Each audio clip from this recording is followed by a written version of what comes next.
Hi everyone, and welcome to A&P with Dr. O. In this video, we are going to focus on the lymph node. If we take a look at our lymph node model here, we can first note the outer covering of the lymph node, and that is known as the capsule. And then we can see that portions of the capsule are going to go in to the lymph node and create these partitions. We can see one here. There are also several partitions on this side as well, and those partitions are known as trabeculae. We can also see a series of vessels. We have afferent lymphatic vessels. Remember, afferens means to bring to. They are going to bring lymph to the lymph node, and the lymph node is going to be responsible for filtering that lymph.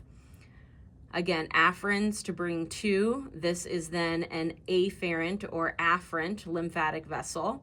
It has a valve to prevent backflow, and we have several of these afferent vessels that we can see.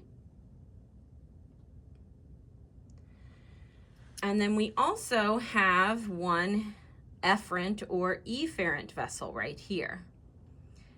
And where this efferent vessel is, we can also see some blood vessels. This area here is known as the hilum.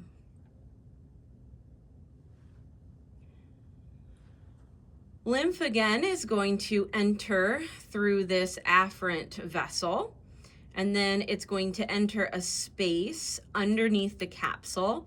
We call that then the subcapsular space. And then the lymph is going to enter the cortex, and then it's going to make its way to the middle portion, which we call the medulla.